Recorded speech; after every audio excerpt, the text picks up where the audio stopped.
혹시 그런 경험 없으세요? 작은 기쁜 일에 너무 들떴다가 오히려 일이 확 어그러져 버리는 경험이요. 오늘은 바로 우리의 반응이 어떻게 현실을 완전히 180도 바꾸어 놓는지 그 아주 흥미로운 법칙에 대해서 이야기해 보려고 합니다. 아, 살다 보면 진짜 그런 거 있잖아요. 너무 일찍 샴페인을 터뜨렸다가 일이 틀어지는 경험. 다들 한 번쯤 있으시죠? 분명히 좋은 소식이었는데 왠지 모르게 결과는 씁쓸했던 바로 그 순간 말이에요. 이런 감정의 롤러코스터를 우리가 보통 일희일비 한다고 하죠. 근데 여기서 진짜 재밌는 게 뭔지 아세요? 이 철학에 따르면요. 특히 극단적인 기쁨을 표현하는 게 역설적으로 부정적인 결과를 불러올 수 있다는 겁니다. 참 이상하죠? 자, 그럼 도대체 왜 우리의 과한 반응이 위험하다는 걸까요? 첫 번째 파트에서는 바로 그 위험성에 대해서 좀 더 자세히 들여다보겠습니다. 내공이 약한 사람이 좋은 일이 조금 생기면 미친 듯이 날뛰다가 실수를 하게 된다. 이 말이 진짜 핵심을 콕 찌르는데요. 그러니까 절제가 안 되는 흥분은 결국 실수로 이어진다는 그런 경고인 거죠. 작은 성공에 막 온 세상이 내 것인 양 반영하는 바로 그 순간이 사실은 가장 위험하다는 겁니다.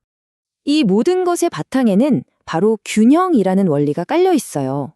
우리 감정이 마치 시소처럼 한쪽으로 극단적으로 확 쏠리는 그 순간 우주의 균형이 딱 깨지면서 사건의 결과까지 확 뒤바뀐다는 거죠. 그럼 이 위험한 감정의 시소, 대체 어떻게 다뤄야 할까요? 이제부터는 평정심을 지키는 구체적인 기술을 한번 알아보겠습니다. 해법은 바로 이 3단계에 있습니다. 첫째, 좋은 일이 생겨도 일단은 그렇구나 하고 차분하게 인지하는 거예요.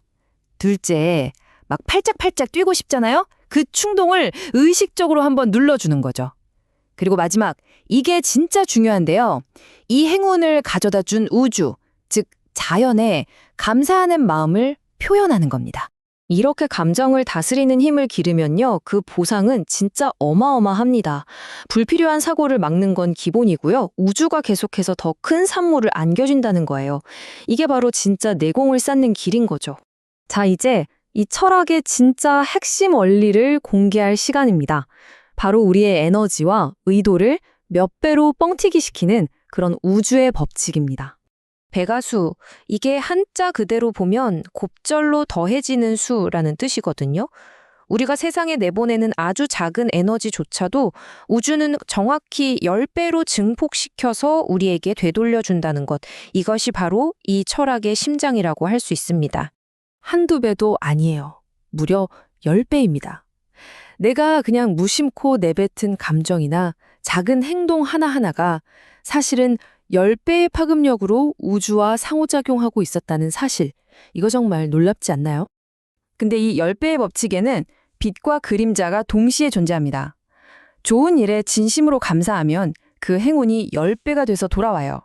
하지만 반대로 내 실수를 남 탓으로 돌리는 그 순간, 내 소중한 에너지를 10배로 그냥 뺏겨버리는 겁니다.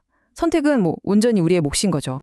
그래도 희망적인 건 이거예요. 우주는 인간의 노력을 결코 그냥 무시하지 않는데요.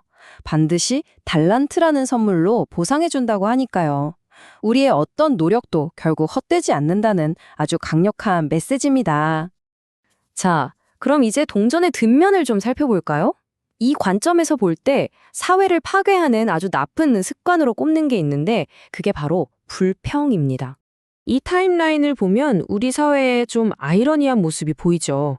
정말 잿더미에서 일어나서 세계가 깜짝 놀랄 만큼 풍요를 잃었는데 정작 우리 사회는 그 어느 때보다 불평과 불만이라는 독에 중독되어 있다는 아주 날카로운 지적입니다.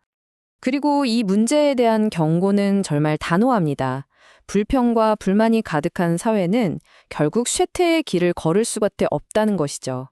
아니, 불평하는 게 왜 그렇게까지 나쁜 걸까요? 그 근본적인 이유는 바로 자기 성찰이 빠져있기 때문이에요. 안으로 향해야 할 화살을 밖으로 돌려서 환경 탓, 남 탓만 하는 거죠. 그래서 이 철학에서는 아예 단언을 해요. 인간은 애초에 불평할 자격 같은 건 받은 적이 없다고요. 자, 그럼 이 문제를 개인 차원을 넘어서 국가적인 관점으로 보면 어떨까요? 우리가 앞으로 나아가야 할 길에 대해서 한번 이야기해 보겠습니다. 여기서 아주 독특한 원리가 하나 나오는데요. 바로 일당백입니다. 한 사람의 진심 어린 감사가 무려 100명한테 좋은 영향을 미칠 수 있다는 건데요. 특히 이 철학에서는 한국인을 인류의 아주 중요한 뿌리 민족으로 보거든요. 그래서 한 사람의 변화가 가지는 힘이 그만큼 엄청나다고 강조하는 겁니다. 그래서 해법이 뭐 거창한 게 아니에요. 그냥 사회적인 운동처럼 다 같이 불평 멈추기를 한번 시작해 보자는 거죠. 밖으로만 향하던 그 비난의 에너지를 안으로 돌려서 나를 돌아보는 에너지로 바꾸자. 이런 의식의 대전환을 촉구하는 겁니다. 그럼 구체적으로 뭘 어떻게 해야 할까요? 아주 간단합니다. 어려운 일이 딱 닥쳤을 때 밖에서 원인을 찾기 전에 먼저 나 자신한테 질문을 던져보는 거예요. 이 일이 왜 나에게 왔을까? 하고요. 바로 그 질문 안에 성장의 열쇠가 숨어 있다는 거죠. 마지막으로 어쩌면 이게 제일 실천하기 어려운 조언일 수도 있겠네요. 누군가 나한테 막 비난을 해요. 그럼 당연히 화가 나죠. 근데 시간이 조금 지나고 나서 한번 이렇게 생각해 보는 거예요. 아, 내가 몰랐던 내 모습을 저 사람이 가르쳐 주는구나. 감사하다고요. 모든 부정적인 경험마저도 성장의 기회로 바꿔버리는 정말 놀라운 관점의 전환입니다. 자, 오늘 이야기의 핵심을 담은 질문을 마지막으로 던져보겠습니다. 만약 여러분의 모든 생각과 감정이 정말로 10배가 되어 돌아온다면 여러분은 지금 이 순간 우주를 향해 어떤 메시지를 보내고 계신가요?